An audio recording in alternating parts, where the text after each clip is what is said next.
하나님 말씀 봅니다. 고린도전서 15장 50절에서 58절입니다.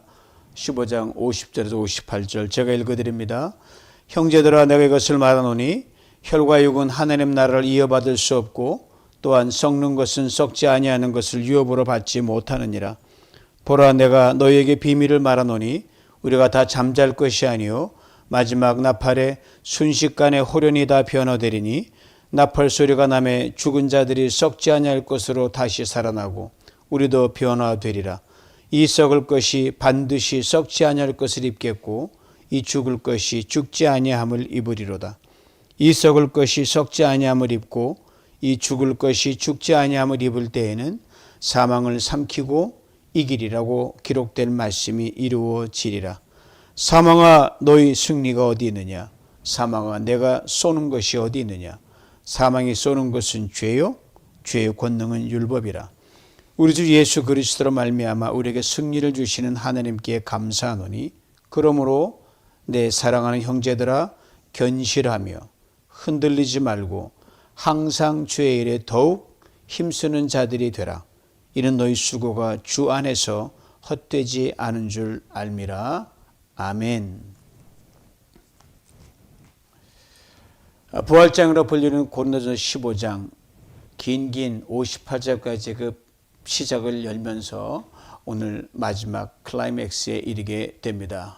바울이 고린도 교회에 부활을 믿지 않고 의심하는 모든 성도들을 향해 부활을 아주 분명하게 일목요연하게 오가는 모든 세대 사람들이 예수의 부활에 확실히 거하도록 증거하며 설명하며 오늘 그 결론에 이르고 있습니다. 이미 부활은 확실하다.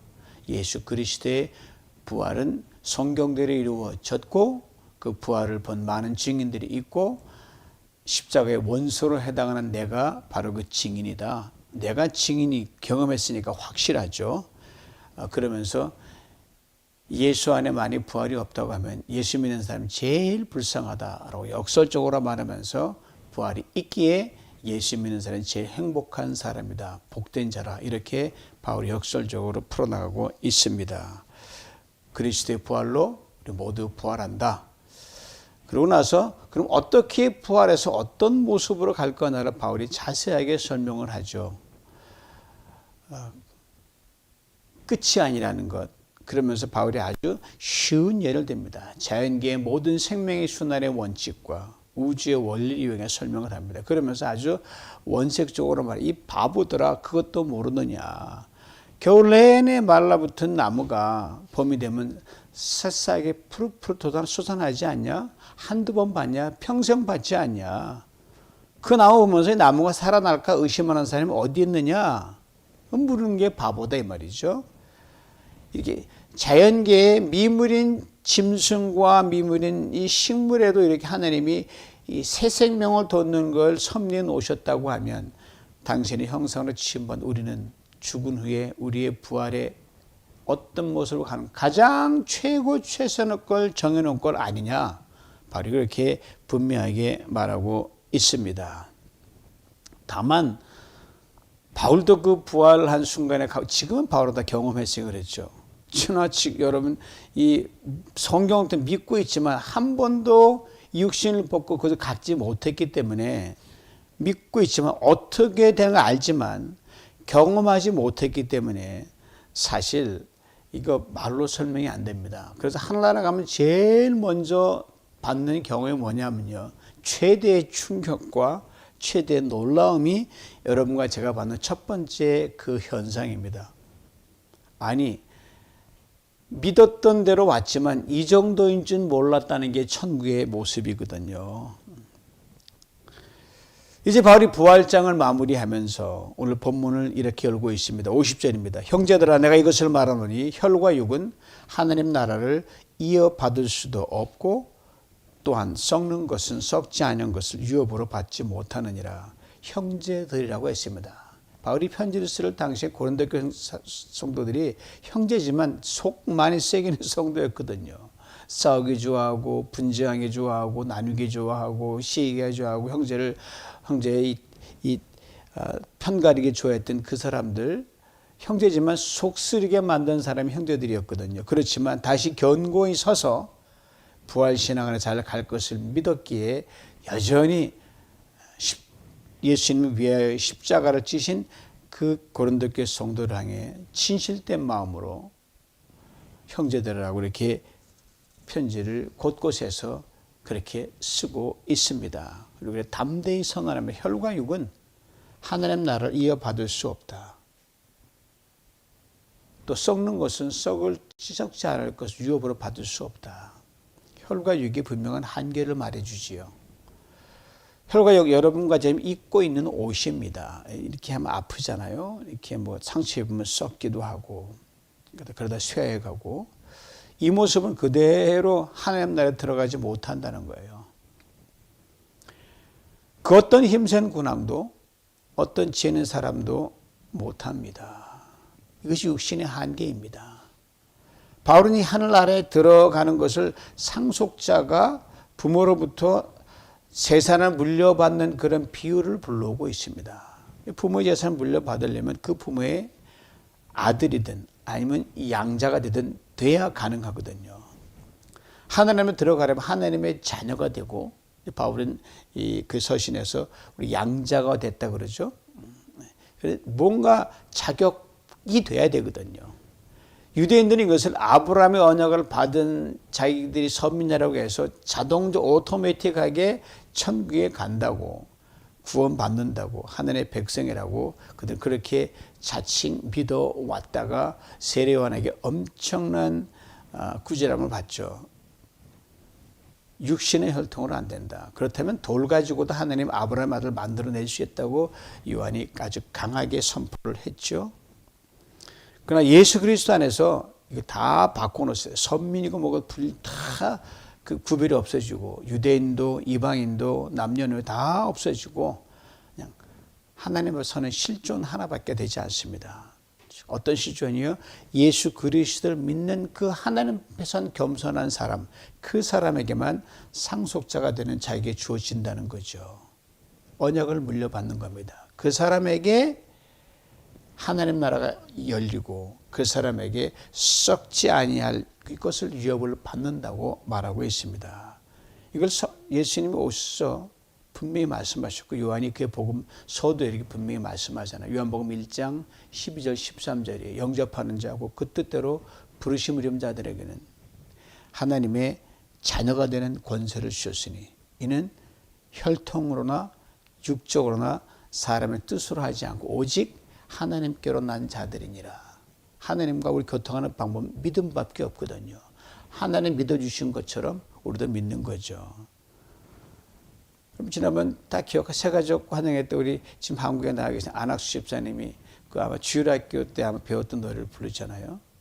아주 심플하고 단순한 어린아이 찬양인데 여기 굉장한 진리가 담겨 있습니다. 돈으로도 못 가요 하나님 나라, 힘으로도 못 가요 하나님 나라, 거듭나면 가는 나라 하나님 나라, 믿음으로 가는 나라 하나님 나라. 벼슬로도 못 가고 지식으로 못 가고 어여뽀도 못 가고 마음 착해도 못 가고 선한 일 안 해도 못 가고 거듭나면 간다. 즉 믿음으로 간다는 거죠.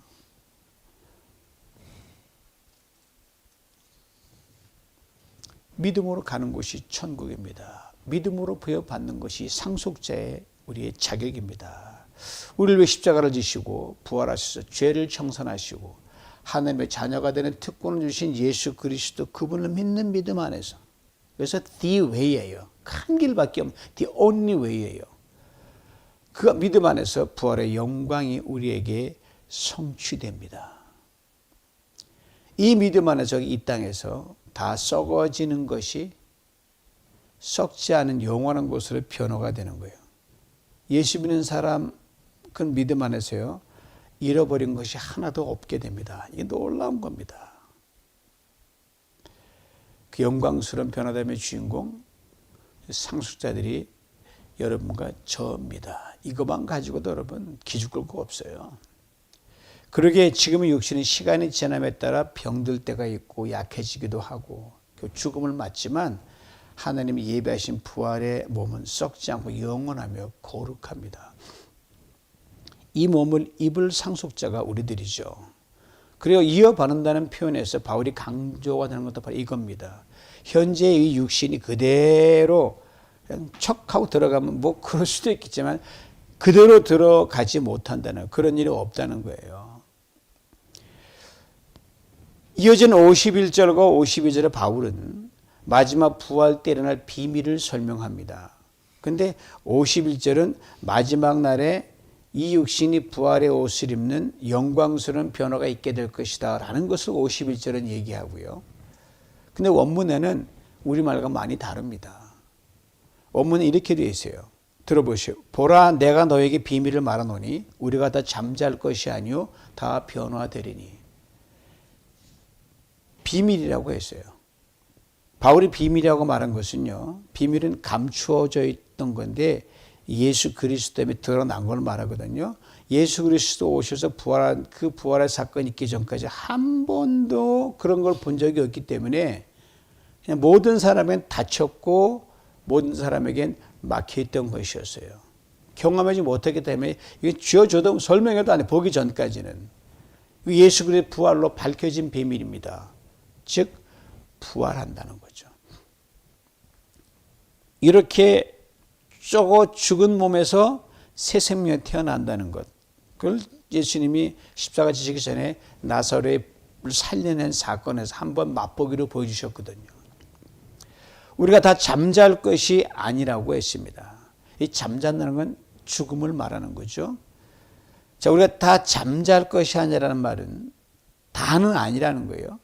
죽는 사람도 있지만 다 그렇지 않다는 건데 이 말은 죽음을 보지 않고 살아서 변화되는 자들을 말합니다. 참 독특한 말이에요. 즉 살아서 부활의 옷을 입게 될 성도들을 말합니다. 살아서 죽음을 보지 않고 이 부활의 옷을 입을 사람은 누굴까요? 몇 가지를 생각해 보시는데 먼저는요. 초대교회 내에 널리 퍼져 있었던 임박한 재림 사상과 연관이 되어 있습니다. 이미 그 당시에 죽은 성도들이 있죠. 박해와 고난이 심해서 예수님의 재림이 빨리 왔으면 좋겠다고 기다리는 사람들이 대부분이었어요. 내일이라도 오시면 너무너무 좋은 거예요. 너무 핍박이 심하니까. 이런 이들이 살아있을 때 주님이 재림하신다고 들은 믿고 있었어요. 뭐 사람들은 유무상통하고 막 그런 것도 내일이면 다 주님 끝인데 이게 뭐가 하나 그런 것도 작용할 때가 있었어요. 죽지 않고 살아서 예수님 재림을 보고 그때 부활의 옷을 입고 변화된 성도들 그들을 말합니다. 뭐 지금 시간이 흘러서 다 죽었죠. 다음은 예수 그리스도 재림의 때가 2000년이 넘도록 계속 딜레이되고 오늘까지로 앞으로 얼마가 더 가야지 주님 오시는 아무도 몰라요. 그러니까 살아서 자기 때에 예수님의 재림을 볼 수 있겠다라고 믿었던 성도들 교회사에 많거든요. 시대마다. 그 초대기 이후부터. 그 다음에 못 보면 또 갖고 그 다음 사람은 자기 살아있으니까 혹시 이때가 아닐까? 그때의 성도들을 말하거든요. 우리도 여기에 포함됩니다. 혹 내일이라 주님이 많이 재림하시면 여러분 우린 살아 주님을 뵙고 산채로 죽음 보지 않고 부활의 옷을 입게 됩니다. 아주 익사이팅하죠. 근데 그럴 가능성은 거의 없습니다. 그러나 언젠가 종말의 때 예수님의 재림의 때가 반드시 있게 될 터인데 그날에 분명 살아있는 사람이 있을 거란 말입니다. 이들도 포함됩니다. 그렇다면 그때 변화되는 모습이 어떻게 될까를 밝혀주는 게 이어지는 52절이에요. 나팔 소리가 나매 죽은 자들이 썩지 아니할 것으로 다시 살아나고 우리도 변화하리라.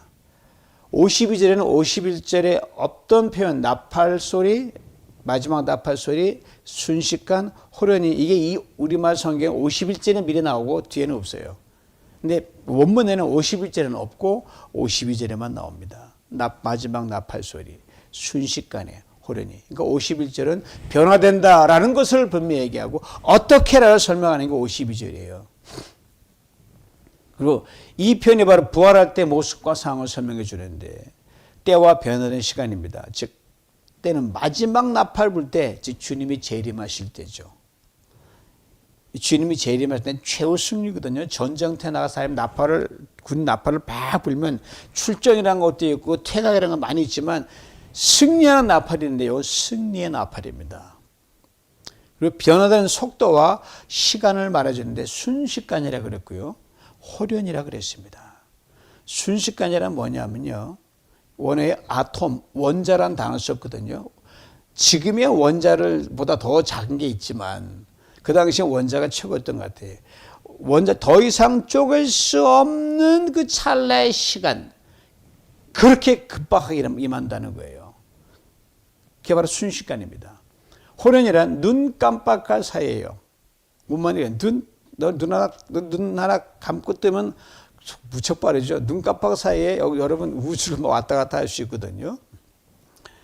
자, 근데 살아있는 사람들과 죽은 사람이 일어날 부활이 얼마나 빠르게 일어나는지를 강조하는 표현이에요. 나팔 불 때 순식간에 호련히. 근데 살아있는 사람이 볼 때는 살아있으니까 생생하니까 이게 순식간이란 말이 그리 실감이 나지 않아요. 몸으로 느끼지만. 그런데 말입니다. 죽은 지 오래된 사람의 경우는요. 이것이 얼마나 실감나는 표현인지 모릅니다. 예를 들어 죽은 지 100년 된 사람이 있다고 보고요. 아니 이보다 더 긴 500년. 아니 이보다 더 긴 1000년이 넘는 사람의 무덤에 묻혀 있었어요. 그럼 그 사람 육체는 이미 없어요. 무기질화 되어버린 거예요. 섞여 있어가 없어요. 여기에 부활을 입히려면 정말 지대론자의 그냥 날된 논리에 하면 시간이 한참 가야 되잖아요. 그러나 이 부활을 입히는 데는요. 찰나는 한 방에 천년이 확 지나가 버린다는 거예요. 순식간이라는 거예요. 놀랍죠. 하나님의 능력이 왜 이걸 가능케 할 수가 없습니다. 그래서 성경은 하나님이 1000년을 하루같이 줄이기도 하시고 하루를 1000년쯤 느린다고 분명히 말씀하십니다. 하나님의 손에는요. 시간이 고무줄이에요. 아시겠습니까? 그러게 가능하죠. 53절 말씀입니다. 이 썩을 것이 반드시 썩지 아니할 것을 입겠고 이 죽을 것이 죽지 아니함을 입으리라. 52절 내용을 반복하면서 부활 때의 변화를 강조합니다. 거기에 반드시란 부사로 썼어요. 이건 절대 일어난다는 겁니다. 반드시 absolute necessity예요. 즉 먼저는 반드시 썩을 건 썩어야 된다는 거예요. 반드시 죽을 건 죽어야 되는 과정은 반드시 있다는 거예요. 그럴 끝이 아니라 그 다음은 그 썩은 것이 썩지 않을 것으로 반드시 변화된다.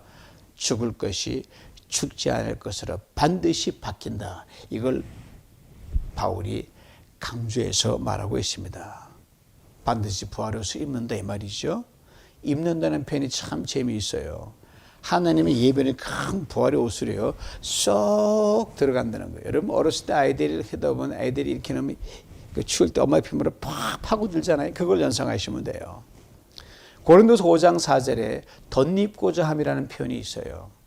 하나님 당신의 능력으로 우리의 썩은 육신 이미 죽어서 아무리 오래된 그 무기질 위에다 부활의 옷을 그냥 감건으로 덮어 씌워서 싹 순식간에 부활체로 변한다는 거죠. 이 말이 우리가 얼마나 위험하든지 모릅니다. 지금 여러분 죽어가고 계십니까? 살아가고 계십니까?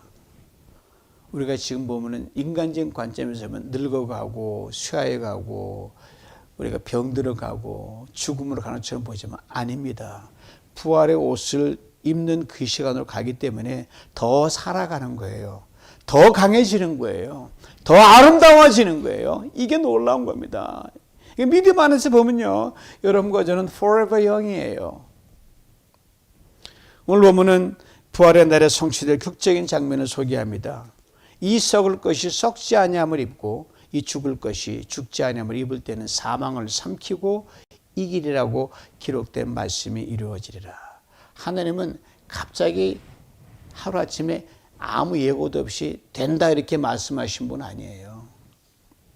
하나님은 자기가 일을 하시기 전에 선지자나 누굴 통해서 하실 일을 미리 예고하시고 하나님이 일하십니다. 이 그 말씀이에요. 오늘 본문에 사망을 삼킨다는 말이 나오는데 이건 하나님 오래전 이사야 선지자를 통해서 하신 말씀, 바울이 자기 버전으로 바꿔온 겁니다. 요지는 사망이 삼켜지고 승리한다는 말이에요. 시제가 과거로 되어 있습니다. 즉 단회적 사건이에요. 이미 예수 그리스도의 부활로 사망이 꽉 삼켜서 끝장나 질식사되고 끝난 거예요. 그리고 우리는 그 부활의 영향 속에 지금 가고 있다는 거. 아까 말씀대로 우리는 계속 죽어가는 게 아니라 늙어가는 게 아니라 젊어져 가는 거고 강건해져 가는 겁니다. 삼킨다는 표현이 굉장히 강렬한 표현이에요. 여러분 내셔널 지오그래피 볼 때 거대한 아나콘다는 엄청나게 큰 뱀 보신 적 있죠? 그 큰 뱀이 엄청나게 큰 먹이를 통째로 삼키고 소화시키기 위해서 부어오르는 그 배를 다 하다가 그 먹이가 녹아버립니다. 그리고 완전히 가루가 되어버립니다. 흔적도 없이 사라집니다. 이게 삼킨다는 의미입니다. 2000년 전에 사망이 이렇게 삼켜져 버렸습니다.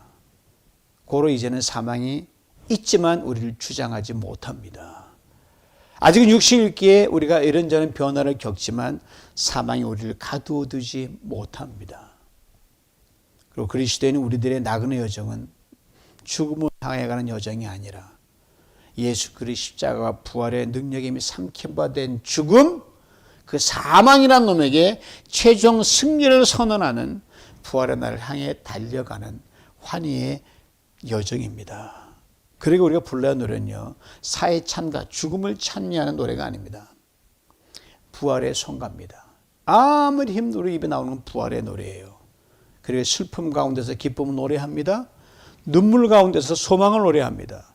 죽음 가운데서 부활을 노래합니다. 그러게 바울은 이렇게 외칩니다. 오늘 55절 말씀 들어보세요. 사망아, 너의 승리가 어디 있느냐? O death, where is your victory? 사망아, 내가 쏘는 것이 어디냐?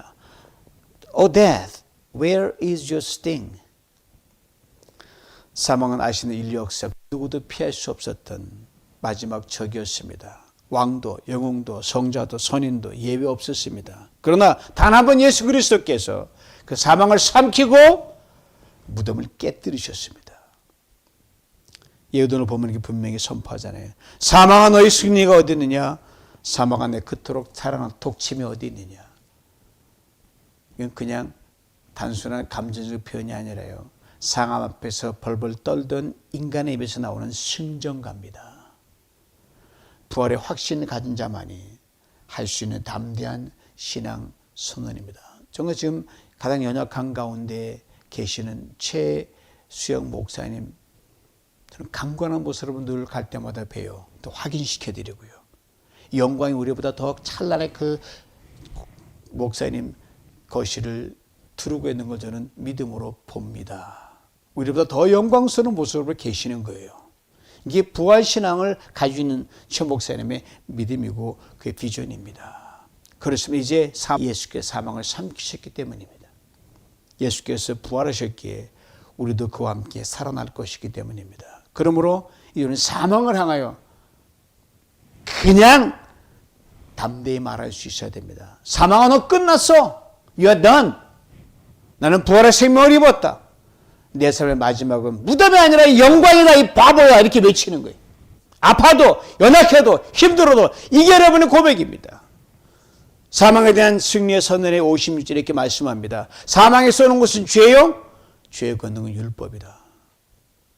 이미 사망은 삼킨 바 되었고 율법이 더 이상 우리를 정죄하지 못한다, 이 말인데, 그런데 이 말씀은 뭐냐 하면 아주 강력한 복음의 긴박성과 임박성이에요. 만약 예수 그러면 부활이 없다고 하면 여전히 죄에 머무는 거 아니냐. 결국은 죽음의 쇠이며 평생 율법의 종로로 가고 예수 안에 거하십시오. 예수를 믿으십시오. 예수 믿어 견고히 서십시오. 이 말을 바울이 전하고 있는 거예요. 그리고 예수 때문에 우리가 부활을 능력을 얻었고 율법이 우리를 더 이상 정죄하지 못함으로 우리가 할 바가 뭐냐? 우리가 승리와 자유를 주신 예수 그리스도 안에서 승리와 자유를 주신 하나님께 감사할 것밖에 없다. 바울이 이거를 57절에 말하고 있는 겁니다. 우리 주 예수 그리스도로 말미암아 우리에게 승리를 주신 하나님께 감사하노니. 그렇습니다. 우린 죄의 은혜에 죽을 수밖에 없는 존재였습니다. 율법은 그 죄를 들춰내 우리를 정죄했습니다. 그러나 예수 그리스도께서 십자가에서 율법의 벽을 다 이루어 주심으로 죄값을 치르셨고 부활로 죽음을 삼키셨습니다. 우리 율법의 종이 아닙니다. 사망의 노예는 더더욱 아닙니다. 그런 일에게 고백해야 됩니다. 나는 죽지만 더 이상 죽지 않는다. 나는 정죄받을 수 없는 존재다. 나는 이미 승리를 소유한 자다. 내가 이긴 것이다. 주님이 이기셨기 때문이다. 얼마나 놀랐습니까? 그럼 나는 감사한다. 고로 사랑하는 성도 여러분, 제가 여러분을 정죄할 때, 율법으로 고발할 때, 이렇게 믿어도 여러분 믿음이 연약해질 때 흔들리지 마십시오. 예수 그리스도의 십자가를 똑바로 바라보시기 바랍니다. 은혜 안에 거하기를 더욱 힘쓰시기 바랍니다. 어떻게 하는 것이 은혜 안에 거하는 걸까요? 바로 오늘 결론에 이렇게 매듭을 짓습니다. 그러므로 내 사랑하는 형제들아, 견실하며 흔들리지 말고 항상 주의 일이 더 힘쓰는 자들이 되라. 너희 수고가 주 안에서 헛되지 않은 줄 알미라. 세 가지 명령어와 그 이유를 말합니다. 견실하라. 흔들리지 말라. 더욱 힘쓰라. 견실하란 말은요, 믿음의 자리에 굳게 서되 말씀과 기도로 충만하다는 걸 말합니다. 우리가 여러분 사순절에 말씀 통도 읽고 가잖아요. 기도하잖아요. 그게 견실하답니다. 흔들리지 말라. 외부 상황에 시시하게 흔들리지 말라는 거예요. 더욱 힘쓰라. 이 말은 굉장히 강합니다. 풍성한 헌신과 풍성한 사랑과 풍성한 수고와 넘치는 헌신으로 가라는 거예요. 왜요? 그 수고가 결코 헛되지 않기 때문이라고 오늘 본문은 분명히 말씀하고 있습니다. 사랑하는 성도 여러분, 헛되지 않는다는 말이 뭐냐면요, 이 empty인데 우리 인생 원래 예수 없으면 텅 빈 인생 아닙니까?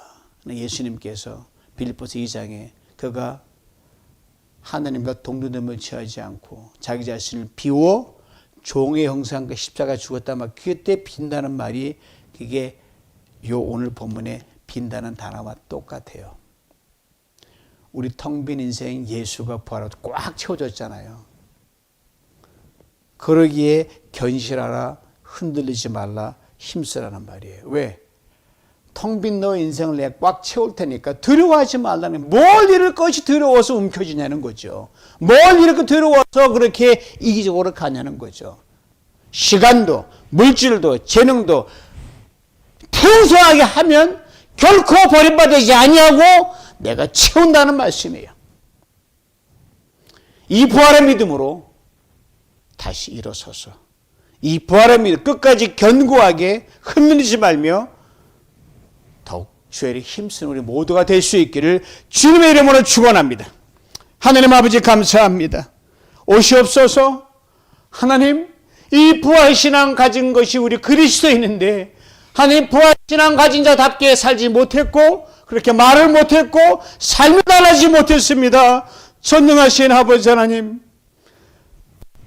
부활신앙 믿은 우리의 삶은 달라지지 않은 걸 말씀하시는데 주님, 오늘부터 달라짐으로 갈 수 있도록 우리를 견실하게 해주시옵소서. 흔들리지 않게 해주시옵소서.